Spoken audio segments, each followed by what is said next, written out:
lingkungan sosial, dan studi keberlanjutan yang bertujuan untuk menciptakan iklim akademik yang lebih baik. Morality before knowledge.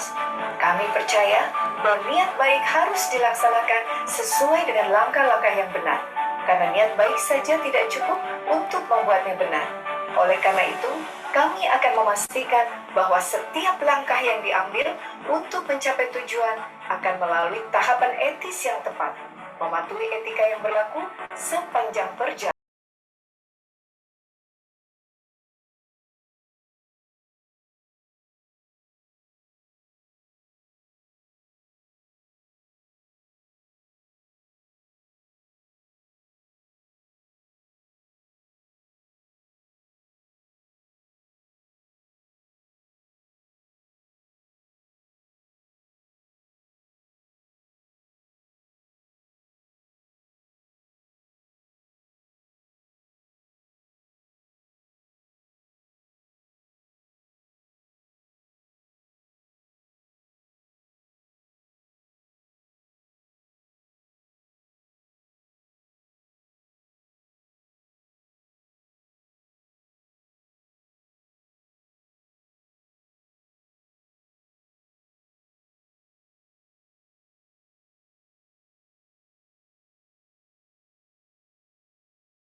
Baik, terima kasih atas sambutannya.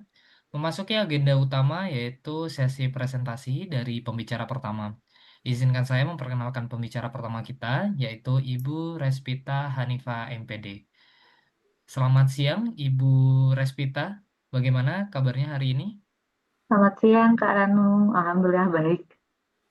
Baik, Ibu Respita akan membahas topik mengenai Waste Management in School as Part of Sustainable Development, sebuah karya ilmiah yang pernah diterbitkan di Journal of Sustainability, Society and Eco-Welfare atau JSSEW yang diterbitkan di Institute for Advanced Science, Social and Sustainable Future IAS. Baik, kepada Ibu Respita, waktu dan tempat kami persilakan. Baik, terima kasih Kak Ranu.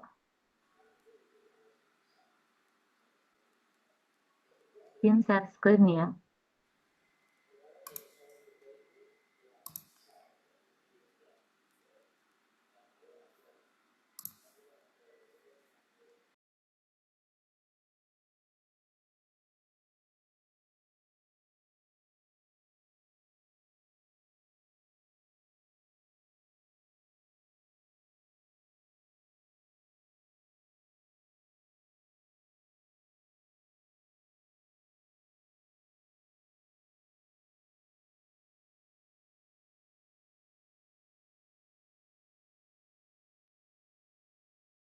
Baik, selamat siang Bapak Ibu, kakak-kakak, rekan-rekan semuanya yang ada di sini.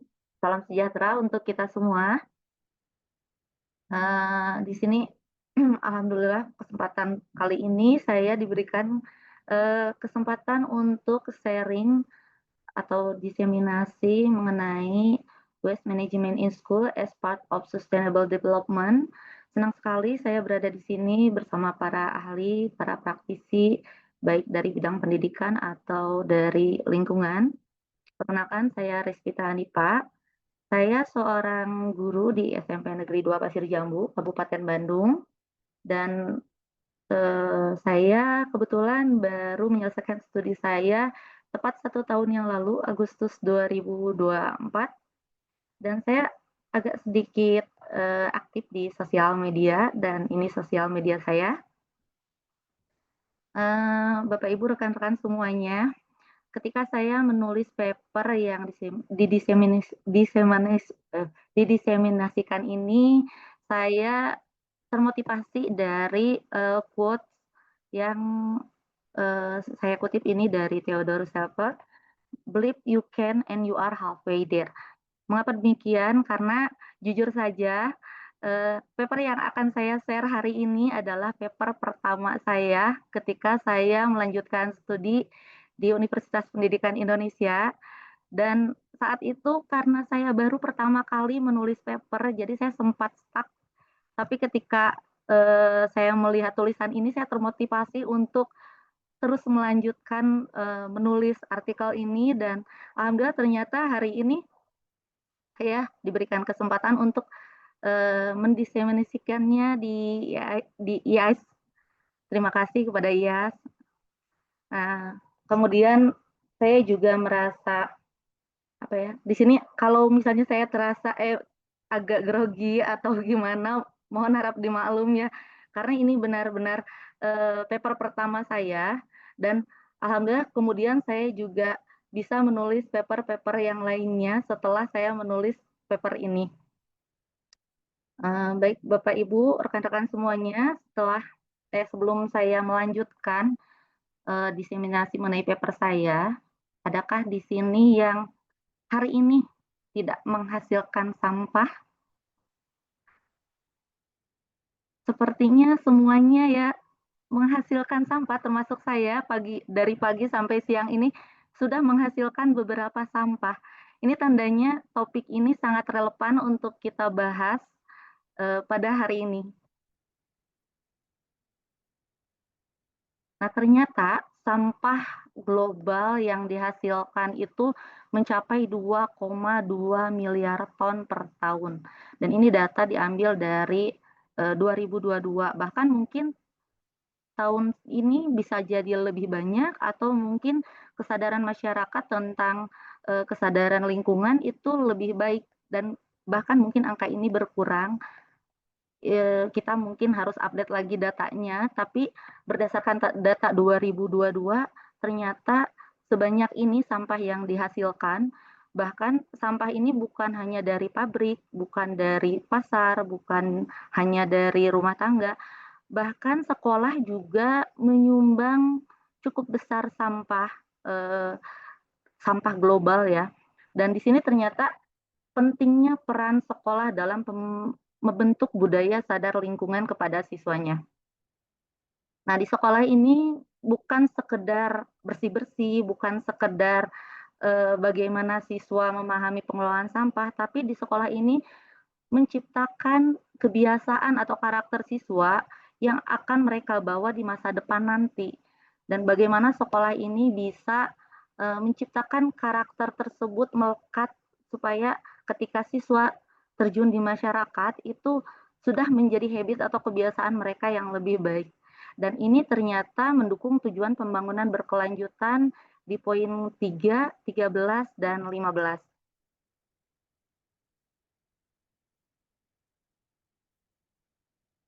Paper yang saya publikasikan di IAS ini merupakan paper review ya, dan tujuan dari penelitian paper ini ada 5. Yang pertama, untuk melihat tren publikasi terkait pengelolaan sampah, kemudian tren kutipan terkait pengelolaan sampah di sekolah, dan bagaimana sebaran geografis publikasi dan pola kerjasama antar negara, kemudian mengenai kuartil ya, kuartil peringkat jurnal berdasarkan nilai kuartil terkait pengelolaan sampah, dan yang terakhir itu bagaimana dan apa fokus penelitian terkait pengelolaan sampah ini.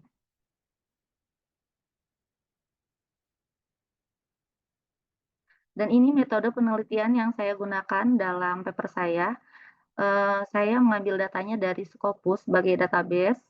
Kemudian saya juga menggunakan Excel untuk membantu pembuatan grafik, kemudian menghitung tren dan membuat peta sebaran geografis. Dan untuk visualisasi data saya menggunakan kerjasama, menggunakan Postware untuk melihat kerjasama antar negara dan fokus penelitian, dan menetapkan minimal 5 publikasi yang menggunakan kata kunci bersama. Dan ini adalah alur bagaimana saya melakukan penelitian yang awal mula dari 841 publikasi, kemudian diidentifikasi dan di screening menghasilkan 63 publikasi tentang pengelolaan sampah di sekolah yang berhubungan dengan pembangunan berkelanjutan. Hasil dari penelitian saya menghasilkan tren publikasi penelitian sampah di sekolah dan pertumbuhannya dimulai dari tahun 2010 sampai dengan 2023 dan ternyata peningkatannya terjadi antara tahun 2019 sampai 2023 tepatnya saat pandemi Covid dan yang terbanyak itu ada di tahun 2022. Tetapi menariknya ternyata kutipan dan penelitian yang berdampak besar itu ada di tahun 2021 dengan kutipan yang mencapai 90.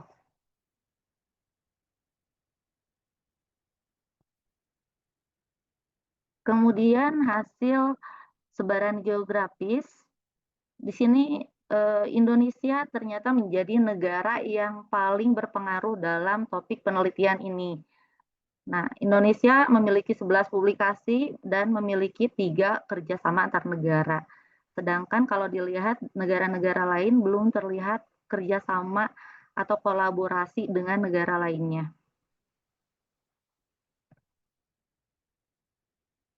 Nah, untuk peringkat jurnal mengenai topik penelitian pengelolaan sampah di sekolah sebagai bagian dari pembangunan berkelanjutan itu banyak di Q1 dan Q2.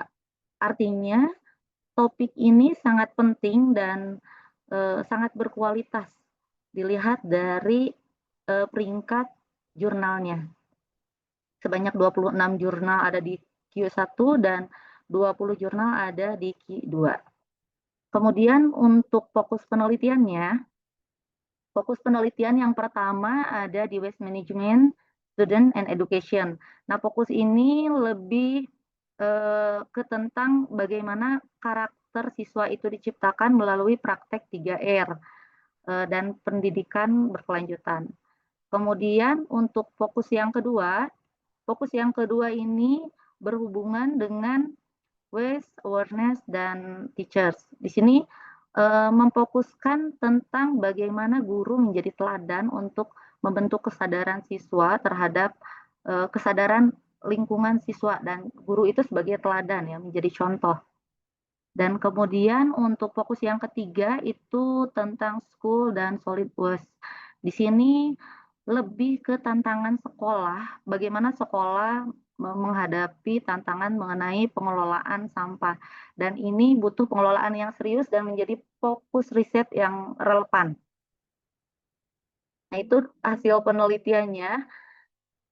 Dan ini kesimpulan dari penelitian yang saya lakukan dari paper Waste Management in School.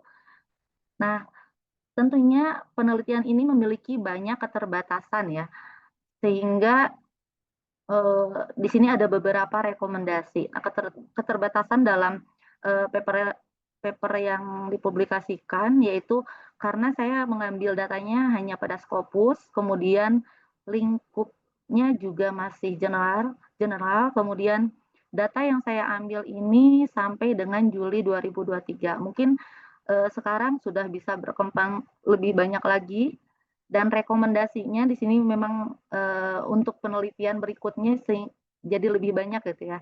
Di sini rekomendasinya pertama mengenai perluasan sumber data.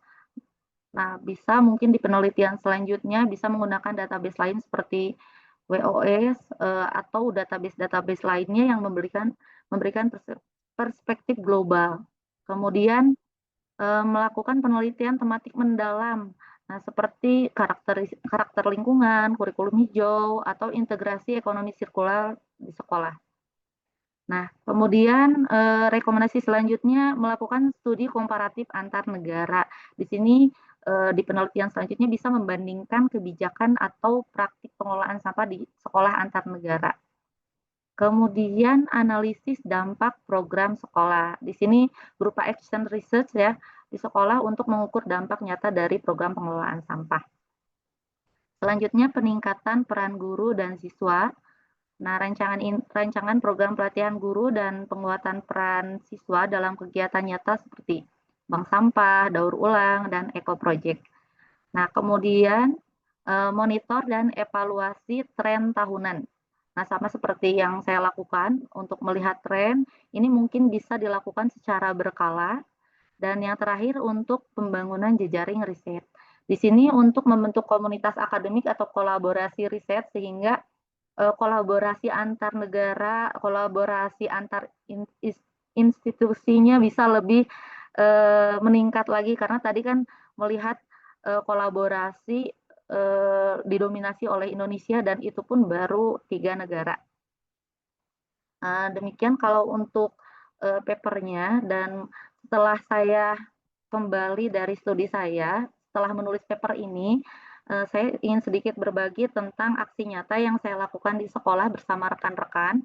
Jadi ketika saya kembali ke sekolah, setelah menulis paper ini, saya melakukan aksi nyata di P5 ya, di project dengan tema gaya hidup berkelanjutan yang berbasis STEM. Nah, di sini kami memberikan pemahaman kepada siswa tentang bagaimana pengelolaan sampah yang baik, kemudian bagaimana cara pemilihan sampah, dan kami juga memberikan gambaran pemilihan sampah terutama di Jepang, karena di Jepang ini pemilihan sampahnya itu agak unik dan spesifik. Nah, setelah itu siswa diajak untuk melakukan aksi nyata memilih sampah langsung di sekolah dan ini berdampak luar biasa kepada pemahaman siswa tentang kesadaran lingkungan dan sebenarnya produk akhir dari proyek ini adalah membuat tempat sampah pilah. Jadi dimulai dengan kesadaran siswa membuang sampah itu secara terpilih. Setelah diteliti ternyata di sekolah kami itu kan ada 2 jenis sampah, sampah organik dan anorganik. Dan untuk anorganiknya karena kebanyakan berupa kertas dan plastik, kami pisah kembali si anorganik ini menjadi 2. Nah, dan ini hasil proyek aksi nyata yang saya kembangkan di sekolah setelah menulis paper ini. Sebenarnya dari aksi nyata ini ada rencana tindak lanjut. Nah, di sekolah ada Eskul Student Entrepreneur Club. Nah, di sini rencananya Student Entrepreneur Club ini akan membuat bank sampah dan kemudian dari sampah pilah yang dipilah di kelas oleh siswa itu bisa dijual ke bank sampah sehingga dari sampah tiap kelas ini bisa menghasilkan. Hanya saja ini baru program dan belum ditindaklanjuti karena beberapa keterbatasan dan kendala. Kebetulan sekolah kami juga sedang renovasi sehingga belum ada program lanjutannya. Tapi ini baru gambaran rencana dan mungkin bisa diadopsi atau ya di ya diadopsi untuk sekolah yang membutuhkan. Mungkin itu saja Kak Ranu, kalau bisa saya simpulkan mengenai pengelolaan sampah ini, sebenarnya untuk pengelolaan sampah di sekolah ini bukan hanya tentang mengurangi jumlah sampah yang ada di sekolah, tapi bagaimana menciptakan siswa yang sadar lingkungan dan menjadi karakter serta kebiasaan yang akan mereka bawa di masa depan. Nah, terima kasih. Mohon maaf apabila ada salah-salah kata atau misalnya ada selama saya memaparkan. Terima kasih, saya kembalikan kepada MC Kak. Baik, terima kasih Ibu Respita atas pemaparan materi yang sangat menarik. Di sini saya mencatat beberapa hal bahwa ternyata penelitian Ibu Respita ini merupakan penelitian yang cukup penting sebenarnya bagi kita semua. Karena kalau kita melihat dari data, ternyata penelitian ini banyak pada peringkat Q1 ya Ibu, yaitu sebanyak 26 jurnal. Lalu saya sangat suka statement closing statement dari Ibu Respita bahwa uh, pengelolaan sampah yang Ibu lakukan itu bukan hanya bagaimana cara mengurangi secara kuantitinya, tapi bagaimana cara kita mengubah habit dari para siswa baik dari sekolah dasar hingga sekolah menengah atas seperti itu. Sangat menarik Ibu Respita. Mungkin Langsung saja kita akan buka sesi tanya jawab, sesi diskusi teman-teman. Bagi teman-teman yang ingin bertanya mengenai penelitian yang dilakukan oleh Ibu Respita bisa melalui link Lisido yang sudah ada atau sudah disediakan oleh panitia, atau bisa mengaktifkan fitur resen. Nah, di sini kita udah melihat nih ada yang udah mengaktifkan fitur resen. Kepada Mas Sinaga mungkin bisa mengajukan pertanyaannya, Mas. Terima kasih Bang Ranu. Perkenalkan nama saya Deo. Saya ingin bertanya kepada Ibu Rospita. Ibu, saya mau tanya bagaimana cara Ibu untuk mentabulasi data berdasarkan jurnal maupun dari web seperti Scopus dan sebagainya. Dan bagaimana tantangan Ibu dalam mentabulasi data serta bagian mana yang membuat merasa Ibu kewalahan atau lemah. Terima kasih, Bu.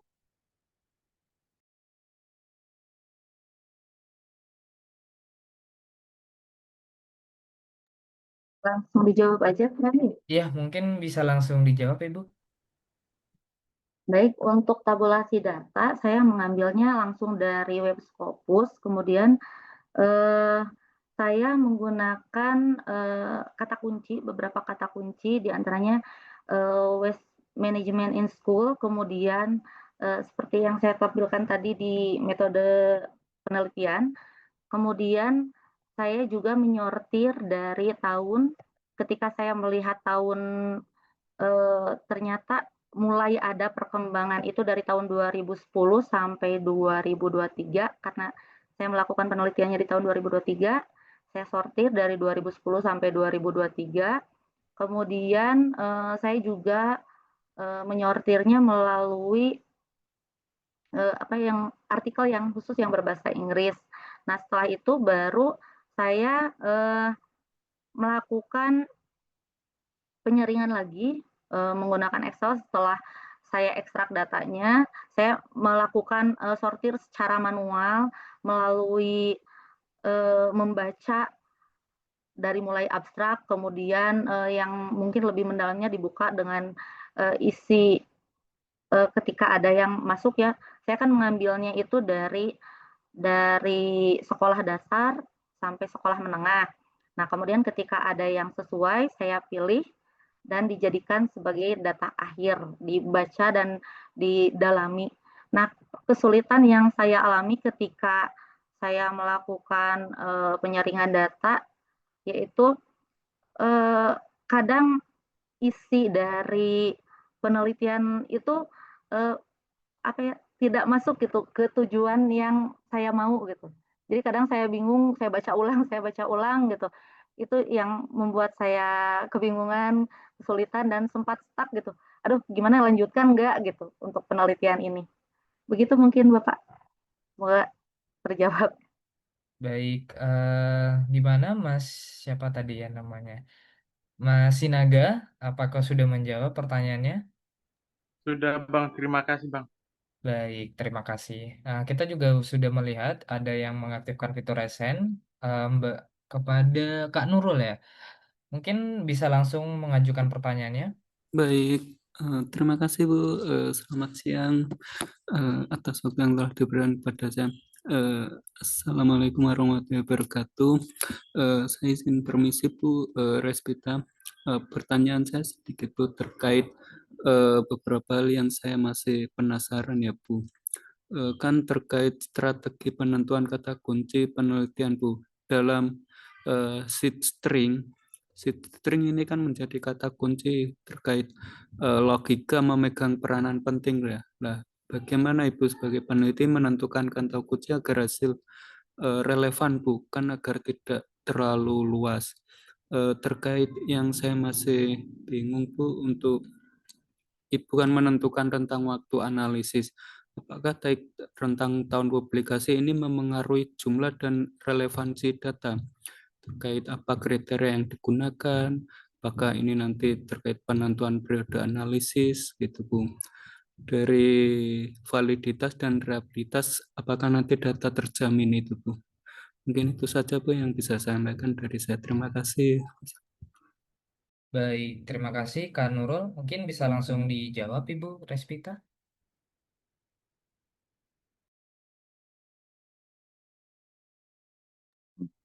Saya izin konfirmasi dulu ya mengenai penentuan kata kunci ya Kak Nurul ya. Penentuan kata kunci agar mungkin datanya jadi tidak melebar kemana-mana seperti itu ya mungkin. Iya, Ya.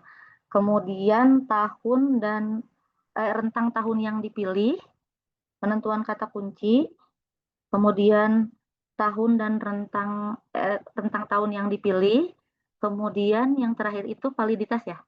iya Bu.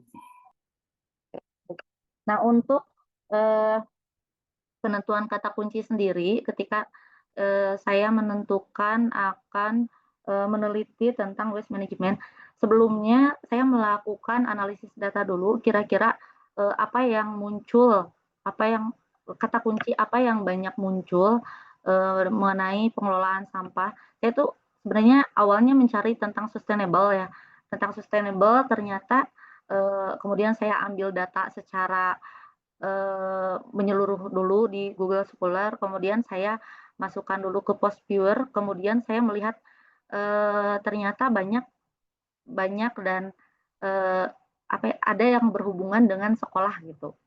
Saya melihat jadi bukan angka yang besarnya, saya melihatnya yang kecilnya. Nah, waste management ini ternyata tidak terlalu dominan dalam sustainable. Kemudian saya baru masuk ke Scopus. Ketika di Scopus, saya menentukan kata kunci waste management dan saya menetapkan kata kuncinya menggunakan kata kunci dan ya. Jadi wajib ada school-nya dan wajib ada sustainable development-nya. Dan muncul spesifik sampai 841 publikasi.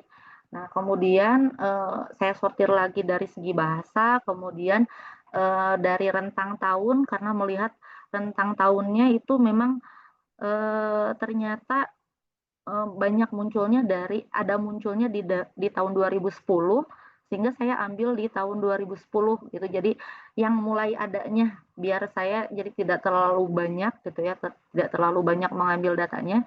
Ketika ada muncul meningkatnya di tahun 2010 saya ambil di 2010 sampai rentang terakhir ketika saya pengambilan data. Nah, kemudian untuk validitas datanya sendiri ketika dimasukkan kata kunci dengan rentang waktu yang sama di Scopus, langsung di Scopusnya itu kalau saya tuh terakhir mengambilnya itu di tanggal 23 Juli. Nah, di 23 Juli mungkin bisa dicek dengan kata kunci yang saya gunakan gitu, untuk mengecek validitas datanya. Itu mungkin seperti itu Pak Nurul, semoga bisa terjawab. Baik, baik. Terima kasih Bu atas jawabannya. Jadi saya sudah paham dan sudah dimengerti. Terima kasih Bu atas jawaban yang telah diberikan. Ya, sama-sama. Baik, sebentar.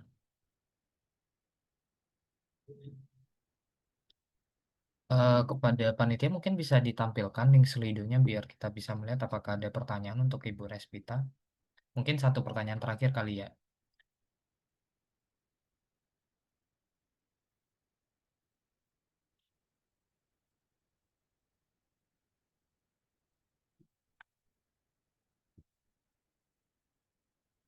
Oke, Ibu, ini ada satu pertanyaan terakhir. Apa peran VS Postviewer dalam visualisasi data penelitian? Mengapa database Scopus dipilih sebagai sumber utama?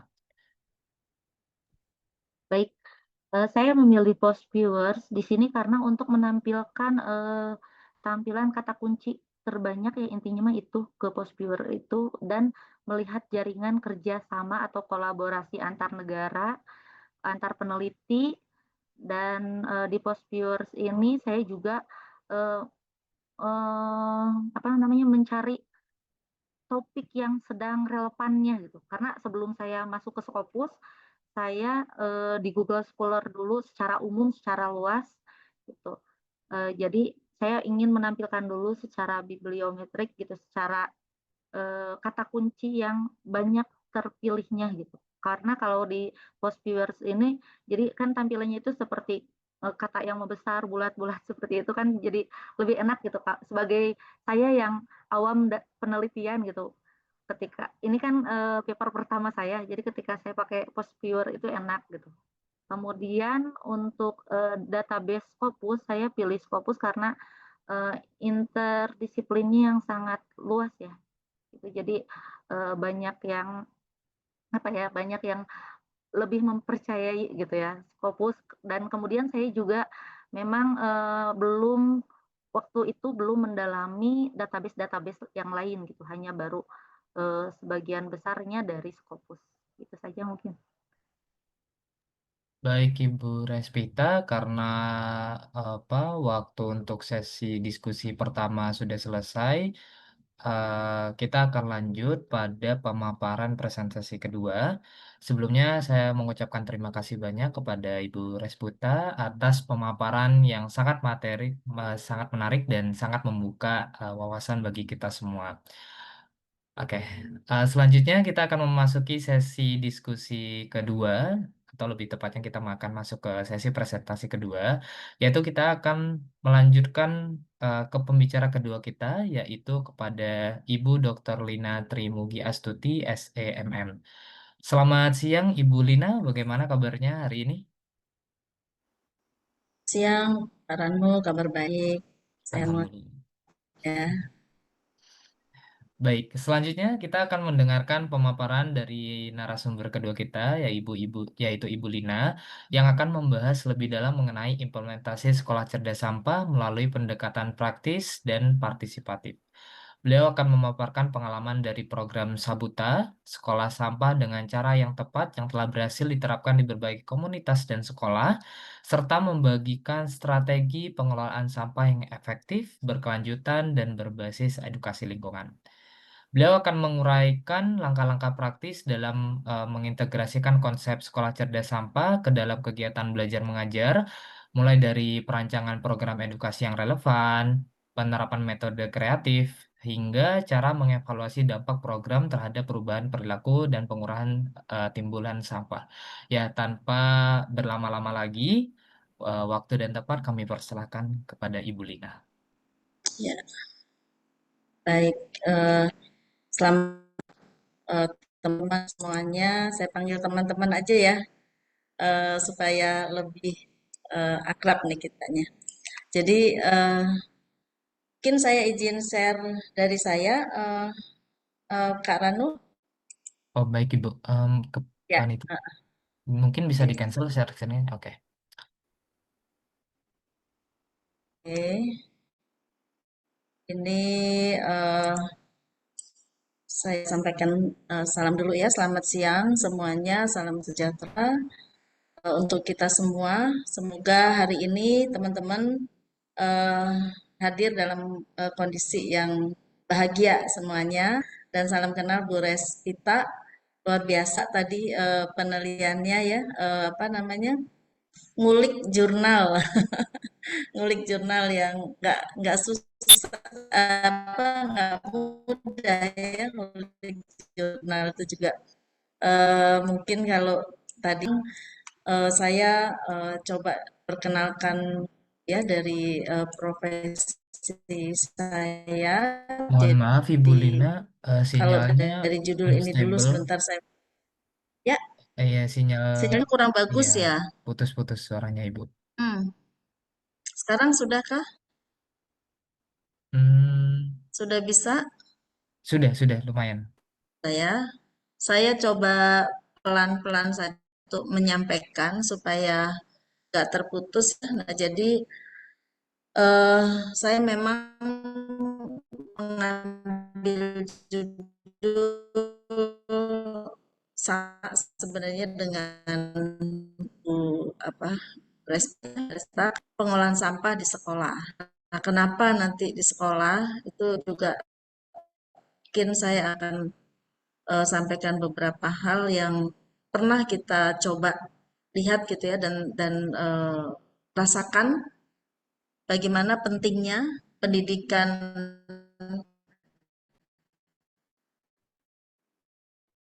tentang pengolahan sampah ini di usia dini.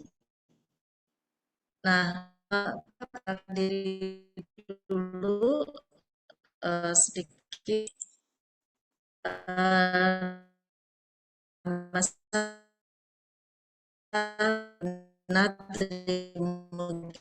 Astuti, saya Mohon maaf menonton Ibu, kayaknya Mas Bayu suaranya gitu. putus-putus Ibu. Kalau oh, masih putus lagi, Iya, eh, oke. para Apa ya? Padahal ya ya sebenarnya suaranya sudah. Oke, sebentar saya coba ganti jaringan dulu ya.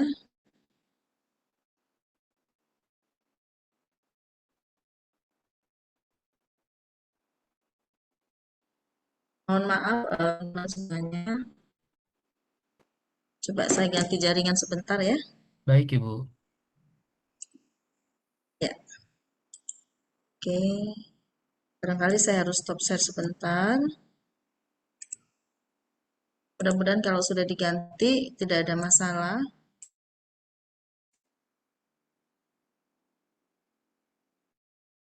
Tes dulu apakah sudah bisa Sudah atau masih sama? mulai membaik Bu. Sudah mulai membaik. Sudah lebih membaik. Mudah-mudahan akan baik terus ya.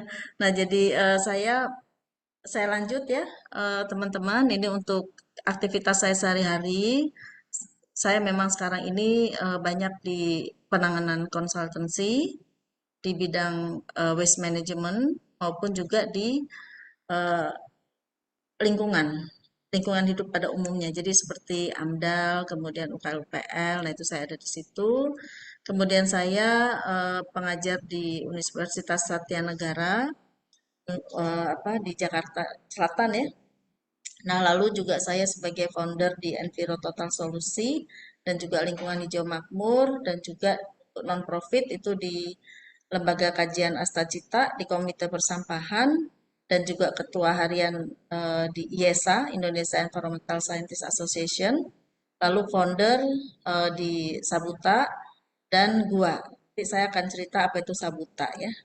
Nah, baik mungkin saya bisa cerita dulu bahwa fundamental dari waste management ini itu lebih kepada selain dari reuse, reduce, recycle, rethink itu menjadi sesuatu yang fundamental menurut apa yang saya kaji selama ini dan juga alami ketika kita mempunyai motif rethink gitu ya, kita memikirkan kembali terhadap sampah yang kita produksi, itu adalah basic dari semua keberhasilan pengelolaan sampah. Karena dari rethink ini akan membuat kita mengetahui bagaimana kita akan mensorting sampah kita, memilah ya, dan juga bagaimana kita akan mereduksi sampah yang dihasilkan dan juga bagaimana kita akan mereuse sampah yang dihasilkan, juga bagaimana kita akan merecycle sampah yang dihasilkan. Nah, apalagi sekarang selain dari recycle, itu kita mengenal juga istilahnya upcycle.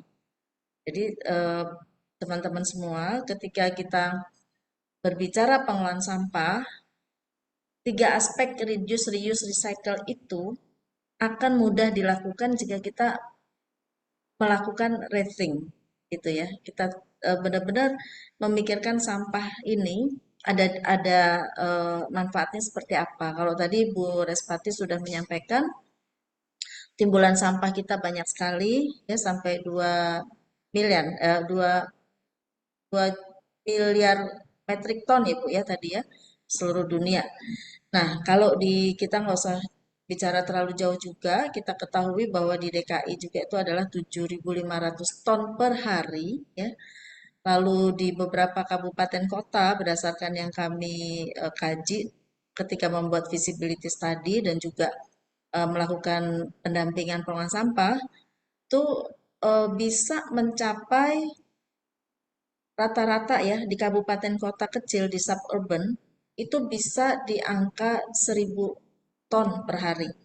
Kalau di perkotaan lain selain DKI Jakarta gitu ya, itu sampahnya berkisar antara 2.000 sampai 3.000. Semarang itu sekitar hampir sama mendekati Jakarta ya, ada di sekitar 3.000 4.000. Nah, jadi bisa kita bayangkan ya itu sehari. Kalau tadi Bu Respati sudah membuka dengan cara eh, hari ini menghasilkan sampah berapa. Nah, itu pertanyaan yang baik sekali yang memang harus kita pikirkan.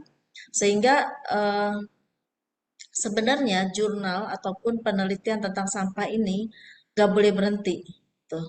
Tetapi memang harus ada masa kapan kita membicarakan eh, sorting, ya pemilahan, kapan kita membicarakan reuse, recycle, reduce itu harusnya kita punya target waktu. Kalau memang apa yang diteliti oleh para peneliti ini benar-benar bisa diterapkan. Cuman yang kita ketahui selama ini penelitian penerapannya memang masih banyak kendala. Kendalanya macam-macam. Ada yang kalau di dalam ada salah satu yang kami teliti juga dengan mahasiswa antara eh, edukasi dengan partisipasi itu rupanya tidak ada korelasi. Nah, ini yang menjadi menarik.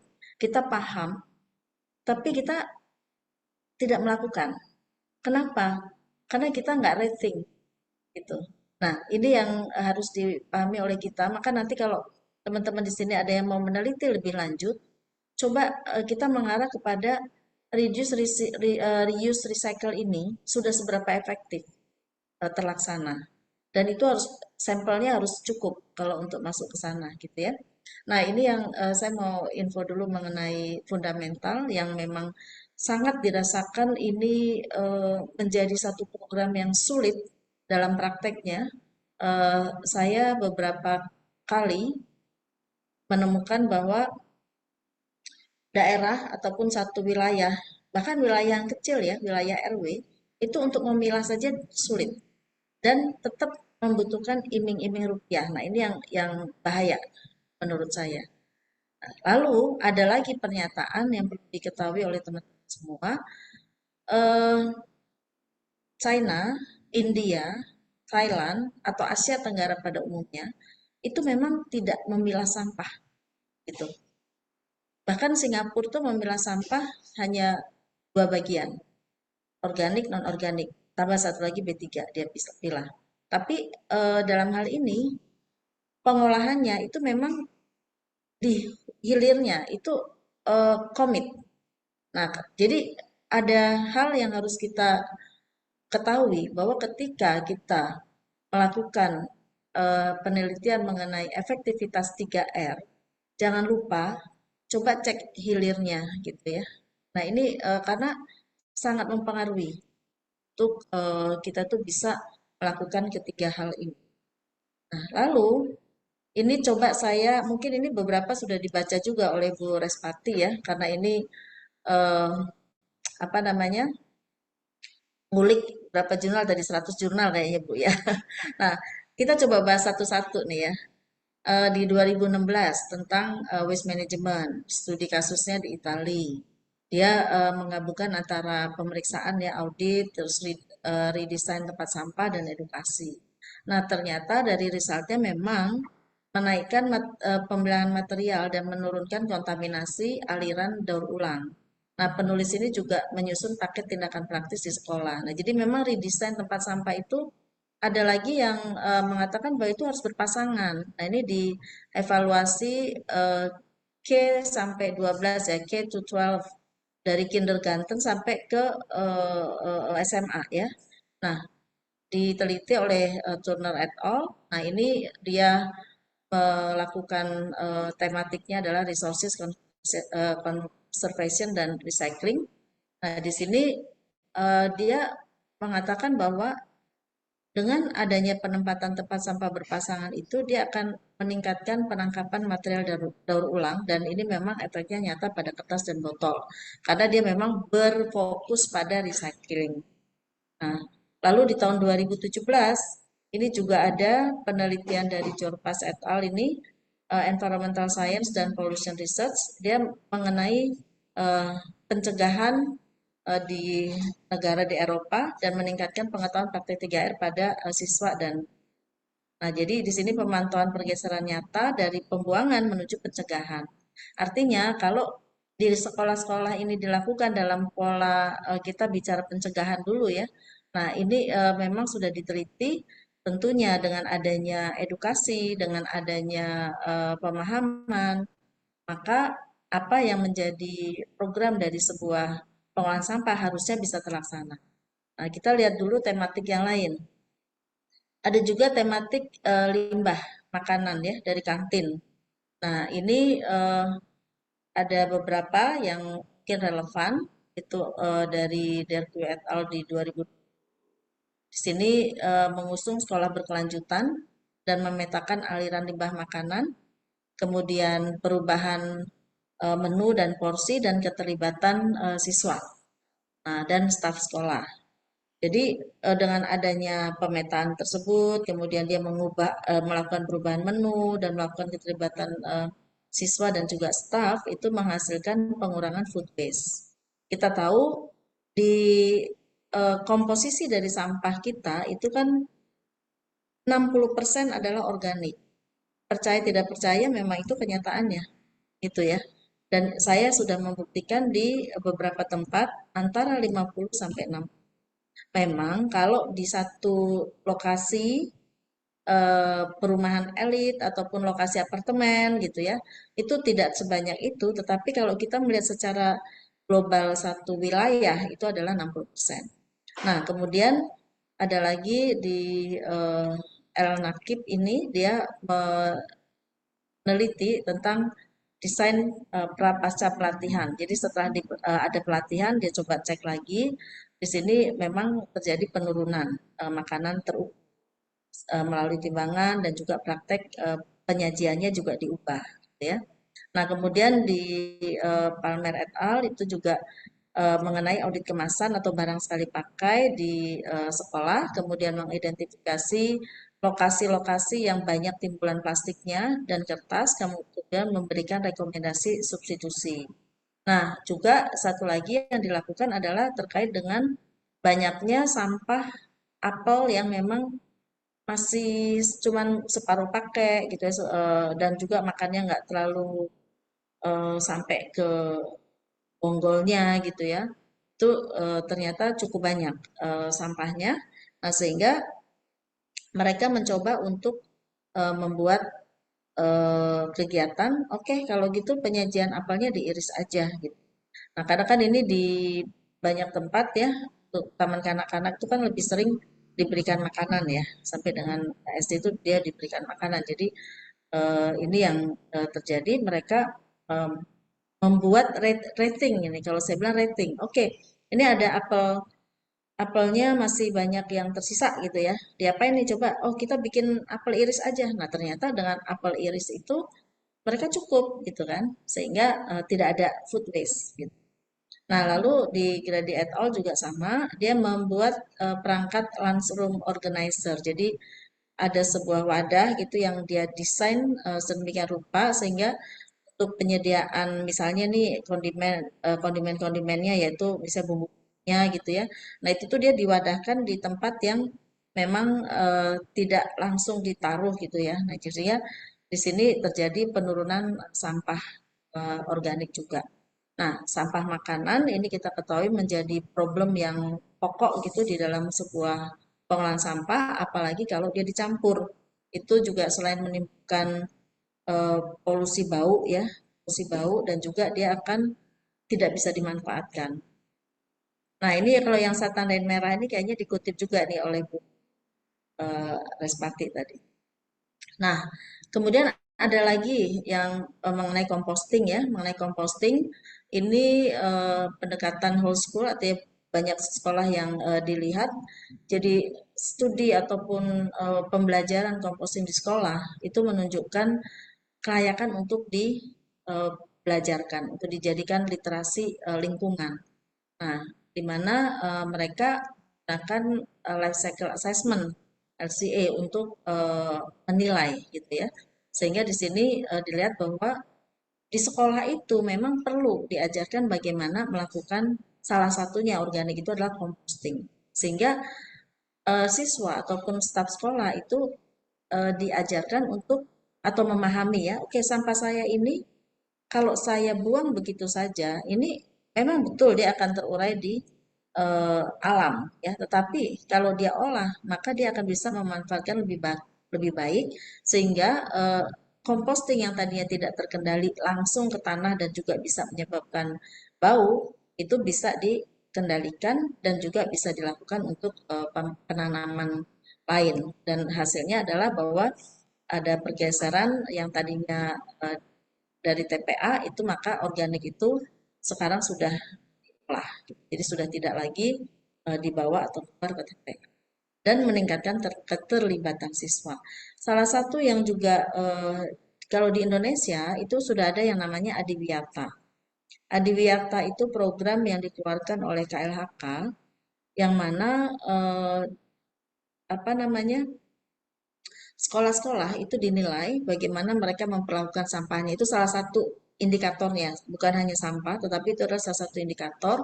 Dan kemudian eh, dari beberapa sekolah yang kami ikuti dari tingkat SMA, itu ada di SMA 2 di Jakarta, itu juga kami coba apa namanya perkenalkan mengenai composting dan juga Esa Buta gitu ya. Nah itu sayangnya adalah mengenai waktu ya yang kalau kalau nanti ada penerapan di sekolah itu adalah waktu yang disiapkan oleh sekolah itu sedikit sekali gitu untuk melakukan pengajaran atau praktek langsung dalam hal pengolahan sampah. Nah, ini menjadi satu tantangan. Nah, jadi kalau kita melihat dari efektivitas waste management di sekolah, itu bisa kita lihat ada beberapa poin yang bisa kita coba simpulkan dari beberapa jurnal tadi bahwa kita memerlukan sistem yang jelas, desain sistem yang jelas dengan cara menyediakan sarana dan prasarana. Tentunya di situ harus clear, kita ingin apa yang dipilah, apakah hanya 2 jenis, organik dan non-organik, atau mau 4 jenis, atau mau itu bergantung. Kalau kita sudah mendesain 2 jenis, organik non-organik, cukup. Mungkin nanti ditingkatkan lagi di fase berikutnya adalah yang non-organik itu akan dipilah lagi menjadi 2 jenis lagi, 3 jenis lagi. Nah itu bertahap. Tapi kalau kita mengajarkan langsung dalam pengalaman yang sudah kami lakukan, maksimal itu hanya bisa tiga jenis. Organik, recycle, non-recycle atau residu. Nah, 3 jenis itu bisa. Tapi kalau langsung ke 4 atau di Jepang sekarang udah ada 12 itu sulit dan itu harus bertahap. Nah, lalu intervensi edukasi kepada setiap tenan di kantin gitu. Jadi jangan cuman sekedar kita apa namanya pasang tulisan gitu ya, tetapi si petugas kantin ini juga harus diedukasi supaya dia bisa tahu bahwa kalau dia eh, banyak berlebih menaruh porsi makanan, tentunya ini akan eh, di samping dia sendiri juga rugi ya, tetapi limbah itu akan terjadi. Lalu harus dilihat, misalnya di SMA itu eh, anak laki-laki dengan anak perempuan mungkin agak sedikit beda makannya gitu ya, apalagi kalau yang sudah mulai fase masa bertas wanita gitu ya. Nah itu juga harus diketahui kapan memberikan makanan. Kalau misalnya ada sekarang di program makan bergizi gratis, itu yang tidak diperhatikan sampai sekarang ini. Nah itu mungkin teman-teman di sini bisa untuk coba eh, meneliti nih makan bergizi gratis ini seperti eh, apa dampaknya terhadap sampah yang terkumpul atau sudah dilakukan apa terhadap sampah yang terkumpul di satu sekolah ataupun di satu dapur umum ya. Nah, di sini pelatihan staf untuk layan makanan gitu ya, SOP-nya itu harus ada, juga harus dengan sistem yang bisa diukur, artinya punya catatan gitu ya, punya sarana untuk memang mendapatkan data yang akurat. Nah, itu tuh penting. Lalu juga edukasi yang terintegrasi. Jadi nanti harus ada apa kurikulum dan proyek nyata. Misalnya kalau tadi di sekolahnya Bu Rispati sudah mau di apa hmm, buat bank sampah gitu ya, audit berkala, terus kampanye oleh siswa. Nah, ini lagi-lagi eh, waktunya yang harus kita perhatikan. Kapan program-program ini akan dilakukan sehingga benar-benar menyentuh, nah apa namanya, menyentuh pemahaman dasar dari para siswa. Nah, lalu juga composting on-site dan fraksi organik ini juga harus dilakukan ya, karena anak-anak didik itu memang harus diminta untuk mengetahui bahwa yang paling mudah dia lakukan. Kalau plastik, dia nggak bisa bayangin ini di recycle jadi apa gitu ya. Tapi kalau organik, dia bisa langsung praktek dan mudah sekali. Nah, ini bisa diajarkan dengan baik di sekolah. Juga untuk perangkat organizer, jadi kalau dia punya kantin di sana, terus kemudian itu kantin tuh harus benar-benar diedukasi dan sarananya harus baik. Jadi jangan kantinnya kayak pedagang kaki lima yang nggak punya SOP gitu. Nah, itu akan mempercepat pemahaman siswa di dalam nanti eh, melakukan pengolahan sampah. Dan juga mengenai apa lunchroom organizer, jadi seperti apa tempat-tempat atau wadah makan yang harus dibuat. Nah, itu memang rating menciptakan inovasi. Nah, dari situ muncullah kebiasaan-kebiasaan memilah yang baik. Nah, ini beberapa apa namanya kegiatan, masih ada lagi tapi nggak mungkin semuanya ditaruh ya. Nah, Sabuta itu merupakan singkatan dari sampah butuh kita. Memang ini kami create di tahun 2020 istilah ini. Ya, lalu ada beberapa kegiatan yang sudah kita coba lakukan. Sebenarnya Sabuta ini bukan cuma untuk edukasi, tetapi beberapa produk atau mesin-mesin yang kita buat itu juga menggunakan nama Sabuta. Nah, lalu untuk apa namanya mempermudah praktek bank sampah itu kami menggunakan aplikasi karena sekarang ini aplikasi memang banyak ya di Google Play, tetapi sulit dijangkau karena memang kita harus jauh gitu orangnya akan mengambil. Nah, kalau di Sabuta ini dia setiap bank sampah itu bisa menggunakan aplikasi ini dia sebagai host gitu.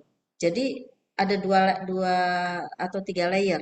Pertama kita punya admin apa namanya Sabuta yang terpusat, kemudian ada admin-admin bank sampah. Jadi bank sampah ini bisa mengelola bank sampahnya sendiri melalui aplikasi Sabuta ini. Jadi, ini sudah ada di Play Store ya untuk bisa di-download, tetapi kita harus tahu dulu kita mau menjadi anggota bank sampah mana. Karena di situ nanti akan ada pilihan dan ini sifatnya adalah bank sampah yang akan menjadi atau menggunakan aplikasi ini harus kita register dulu gitu. Baru anggotanya yang bisa meregister dia masuk ke bank sampah mana. Jadi tadi kalau misalnya di Burespati mau menjalankan bank sampah, ini bisa digunakan untuk mempermudah alur pencatatan karena kadang-kadang kita tuh eh, anak-anak juga mungkin bawa bukunya susah gitu kan atau hilang bukunya gitu. Nah, jadi kalau dengan aplikasi ini bisa. Nah, lalu gua itu kami memang menggandeng gua yang berdiri tahun 2003 karena gua ini banyak anak-anak Gen Z atau apa yang memang mereka itu aktif gitu ya. Jadi gua ini singkatan dari guna ulang aja. Nah, ini juga kita melakukan praktek ini supaya edukasi kita itu bisa langsung teraplikasikan terutama di bank sampah. Nah, memang satu yang harus kita perhatikan di bank sampah ini ya, sekarang ini kami sedang masuk kepada ranah bahwa bank sampah itu tidak boleh hanya menjual kelapak. Jadi kalau kita ngajarkan kepada anak-anak didik, terutama kalau SD ya, kamu ke bank sampah, nanti kamu nabung. Ya, 1 poin, oke dia nabung. kemudian setelah itu dijual ke bank ke apa namanya pelapak lah istilahnya ya, atau yang mengambil lebih banyak, yang mengumpulkan lebih banyak. Nah ini yang harus diperhatikan bahwa gini, kami akan masuk kepada satu praktek yang kami juga belajar ya, kami masih terus belajar bagaimana botol botol aqua itu dia nilainya bukan 4.000 per kilo atau bukan 6.000 per kilo, tapi nilainya jadi 400.000 per kilo. Gimana caranya? Nah itu yang harus di bank sampah itu harus lakukan.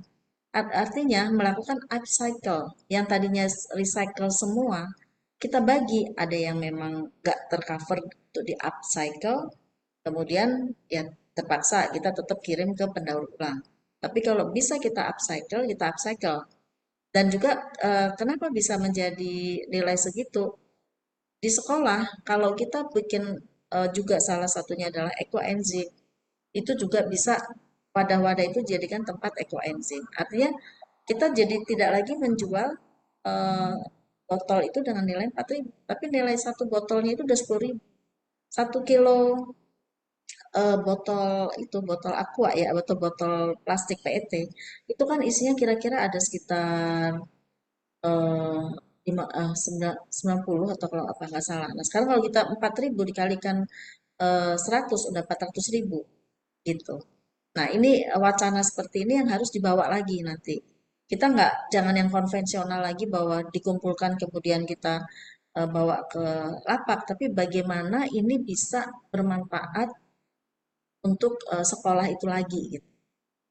Nah, lalu ini ada IESA yang sudah dilakukan bersama beberapa ada dua sebenarnya, satu dengan Sinarmas, kemudian satu lagi kami dengan Mondelez. Nah, ini adalah kaitannya dengan plastik snack itu tuh sulit diurai dan membutuhkan biaya yang cukup mahal untuk dia bisa di-recycle. Nah, sehingga ada program dari Pak Mondelez dan juga setelah bincang-bincang dengan kami, oke kita masuk ke usia dini, ya jangan kalau masuk ke yang sudah SMP atau SMA itu programnya mungkin beda lagi. Kita akan membuat yang lain. Tapi kali ini karena kaitannya dengan materi ajar, eh, kita buatkan satu buku nih. Ini ada yang buat kelas 1 sampai 3 dan ada yang kelas 4 sampai 6.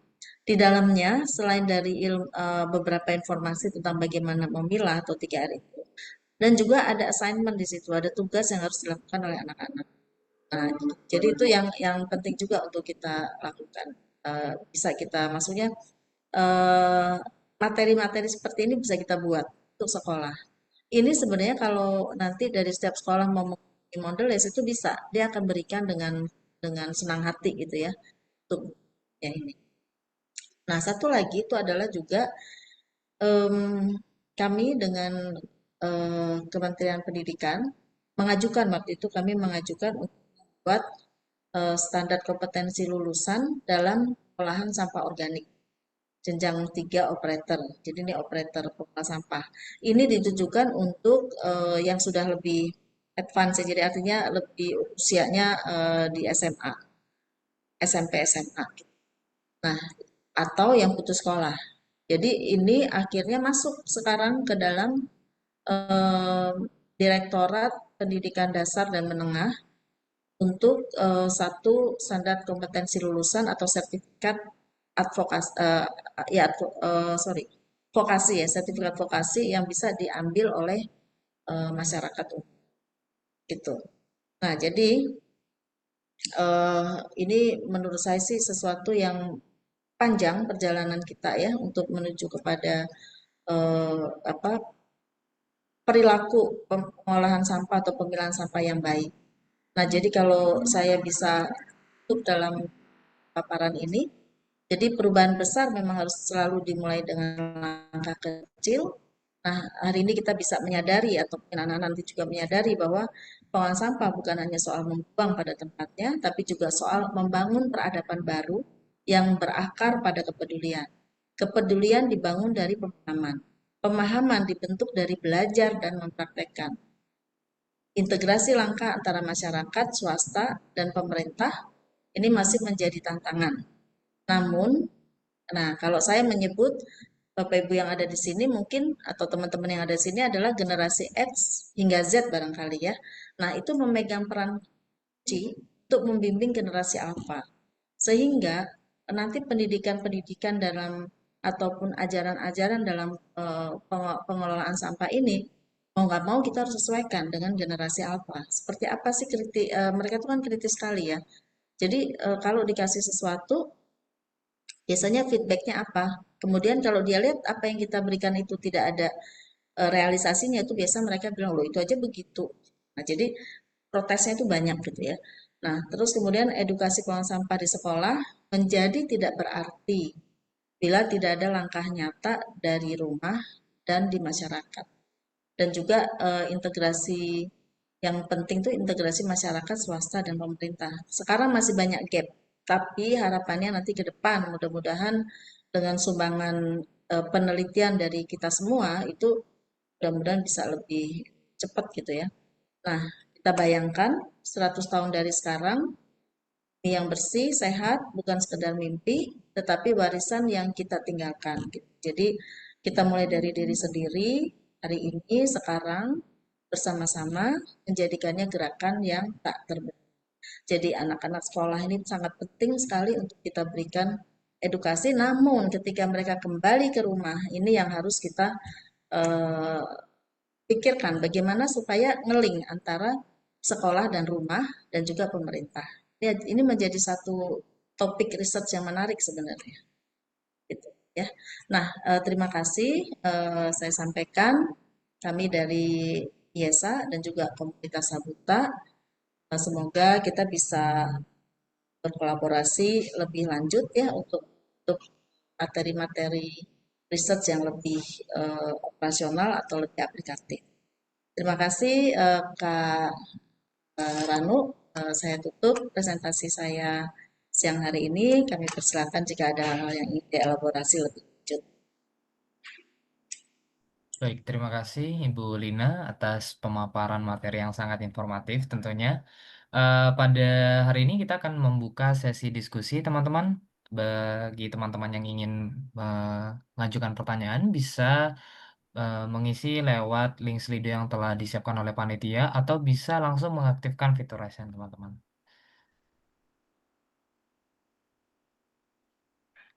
Mungkin panitia bisa share screen slide Slido-nya agar kita bisa mengetahui nih pertanyaan apa aja. Oke, Kak Nurul mungkin bisa langsung saja mengajukan pertanyaannya. Oh iya, halo, assalamualaikum Bu. Salah. Oh iya, permisi Bu. Terima kasih atas waktu yang telah diberikan kepada saya Bu.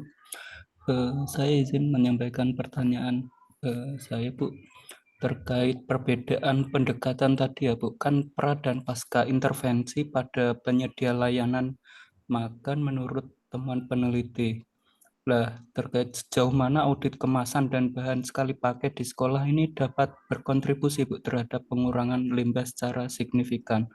Apakah nanti ada faktor yang mempengaruhi Bu terkait keberhasilan penerapan Lancram organisir tadi ya yang hingga mampu mengurangi limbah kan antara 20 sampai 40% gitu Bu. Mungkin itu Bu. Terima kasih Bu. Baik, terima kasih Pak Nurul. Ini karena research dari yang lain ya, jadi kita mengutip tadi. Tapi prakteknya Pak, saat ini yang kami data dari kantin ya, ada beberapa kantin itu untuk kemasan, justru kemasan yang paling banyak itu adalah kemasan yang non recycle.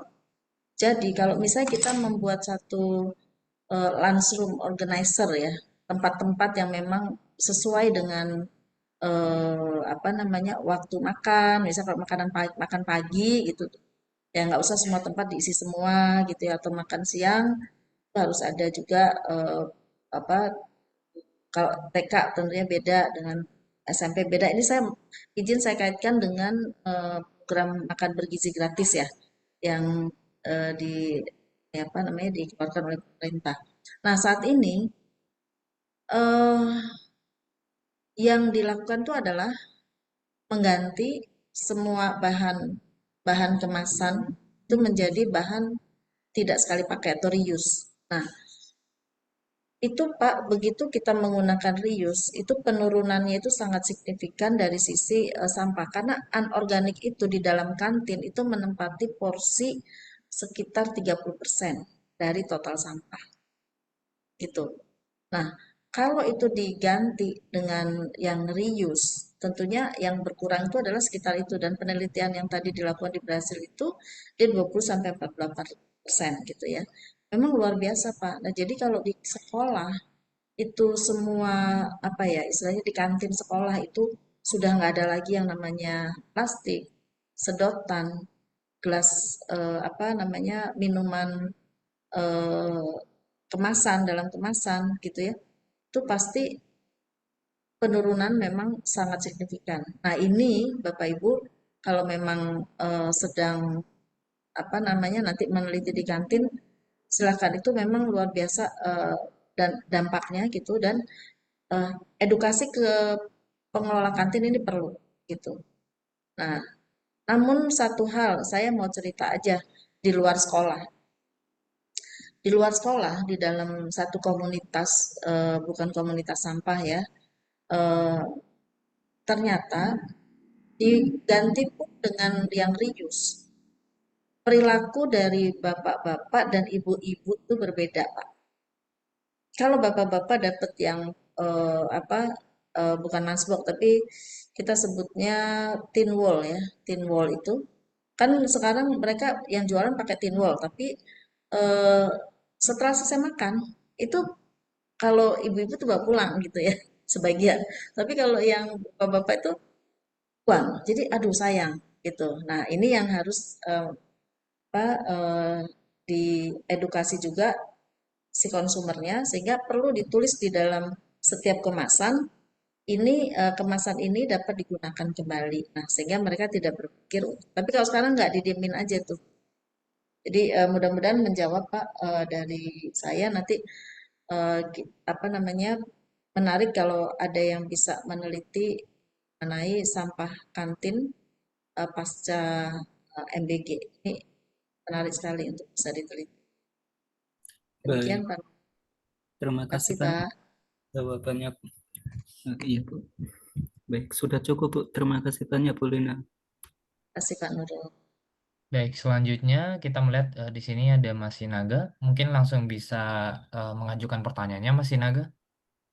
Wah, terima kasih Bang. Perkenalkan nama saya Deo Jose dari Sinaga dari Medan. Saya ingin bertanya kepada Ibu Lina. Ibu, saya izin bertanya, Bu. Eh, Metode apa atau cara apa eh, dari pihak sekolah? Kan kebanyakan di lapangan kan anak sekolah kan habis makan dibuang. Nah, CS-nya ini, petugas kebersihan ini membakar sampah, Bu, di halaman sekolahnya. Berarti itu kan mencemari lingkungan. Apakah metodenya harus menggunakan teknologi atau didaur ulang? Contoh kayak sedotan, kayak buat kerajinan gitu dan sebagainya, Bu. Apakah perlu di sekolah itu menggunakan teknologi untuk memisahkan mana yang organik, mana yang anorganik? Itu yang pertama. Yang kedua, eh, apakah perlu anggaran dalam memilah dan memilih sampah tersebut dari segi sekolah, Bu? Yang ketiga, peran yang paling menurut Ibu, peran apa yang paling efektif dalam memilah dan memilah sampah di sekolah? Terima kasih, Bu. Ya, ini terima kasih Pak Jose, pertanyaannya menantang nih ya Pak ya. Nah, gini Pak, kalau saya biasanya melihat pertama, berapa banyak timbulan sampah setiap hari di sekolah itu ya Pak ya. Jadi timbulan sampah di sekolah itu sebenarnya nggak banyak Pak. Artinya tergantung dari beberapa kelas yang dia punya gitu ya. Rata-rata itu antara 500 sampai sekitar 700 kilo. Kalau yang besar SD SMP itu ada di situ gitu. Tapi kalau di luar itu nggak banyak, ya paling cuma 100-200 kilo per hari. Nah, di sekolah, kalau menurut saya Pak, sekolahnya kembali lagi sekolah mana dulu Pak ya. Tapi kalau kampus besar yang mana dihasilkan sampah itu 1 sampai 2 ton misalnya sehari, nah memang itu sudah mau tidak mau kalau tidak ada pengolahan sampah itu harus dilakukan teknologi pemilahan. Tetapi itu adalah menurut eh, saya dalam hal mengubah perilaku tentang sampah, sebaiknya pemilahan sampah itu diajarkan dan dilakukan oleh siswa ataupun guru ataupun semua petugas, terutama petugas kantin kalau di situ ada kantin. Tuh. Nah, memang kalau tidak diajarkan terus-menerus, mereka akan membuang kemasan, bahkan makanan masih banyak untuk jual langsung dibuang, minuman tidak habis juga itu dibuang. Nah, ini yang akan mengganggu, sangat mengganggu program-program pengolahan sampah. Sehingga edukasi itu pertama, Pak, yang paling penting. Kalau tadi kita lihat dari jurnal-jurnal yang sudah ada, memang edukasi dulu. Tapi edukasi tanpa praktek itu menjadi sia-sia. Yaitu prakteknya apa? Sarananya harus disiapkan dulu. Apakah butuh anggaran? Pasti. Tapi anggaran yang seperti apa yang kita mau, gitu kan ya. Nah, tempat sampah, apakah harus yang mahal? Tidak juga. Apakah harus yang stainless? Tidak juga. Tergantung kondisi masing-masing. Tetapi penempatan tempat sampah berdampingan yang tadi juga diteliti itu menjadi sangat efektif. Artinya ada organik, non-organik, dan residu misalnya. Tapi untuk menempatkan itu butuh pembelajaran. Bagaimana pembelajaran yang efektif di saat ini? Contoh satu yang bisa dilakukan adalah kita kan di setiap sekolah punya ini nggak Pak, punya proyektor ya. Dan juga sekarang kan sudah laptop itu sudah pasti ada di setiap kelas gitu ya atau komputer.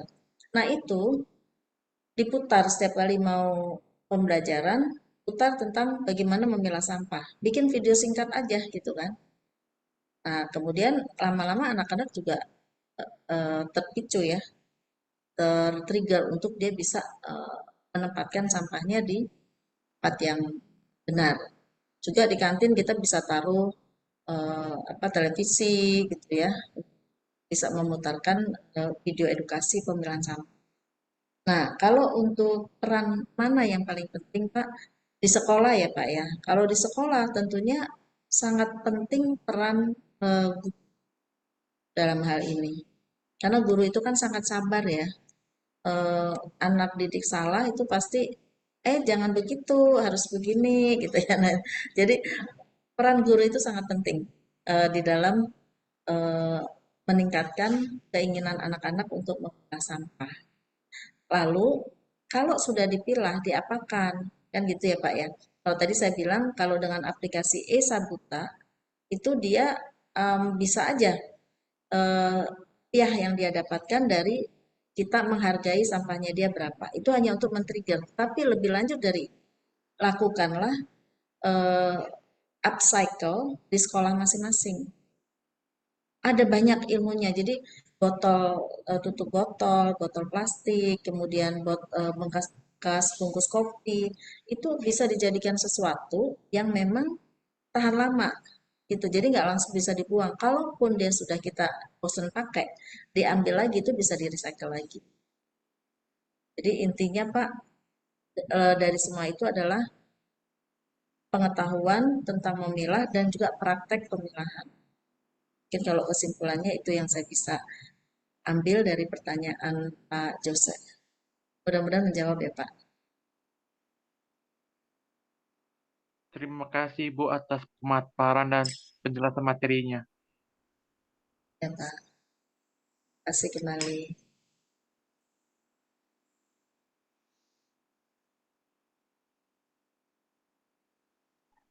Baik, mohon maaf Ibu. Saya melihat di tayangan Slido itu sebenarnya udah include semua pertanyaan yang udah dijawab sama Ibu Lina tadi ya.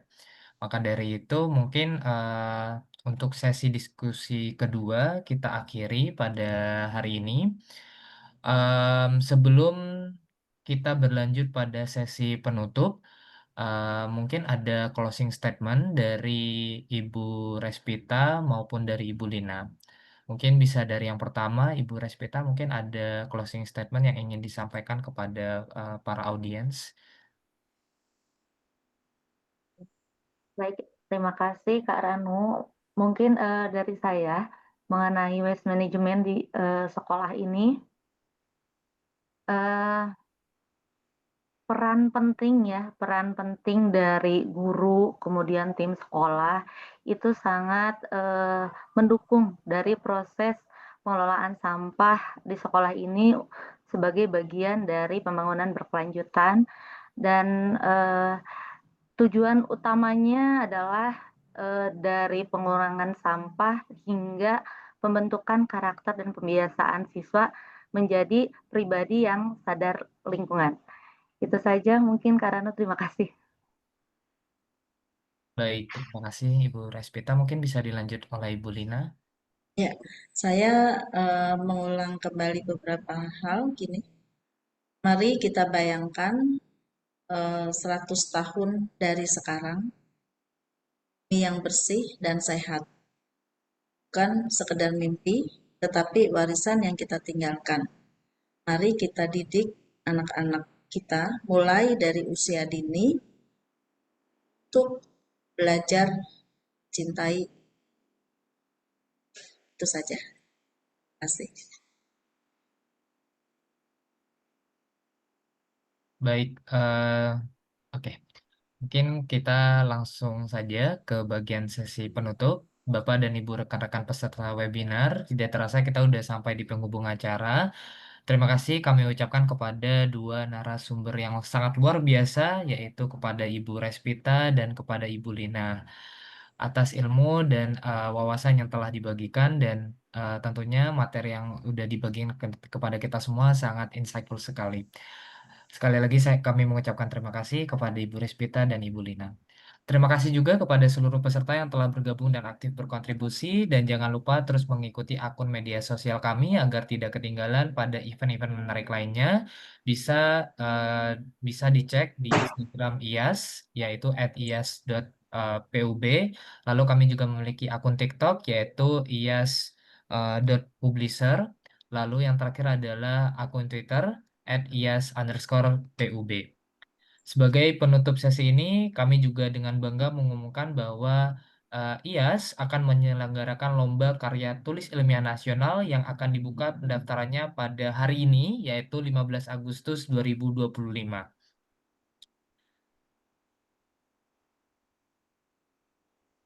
Oke.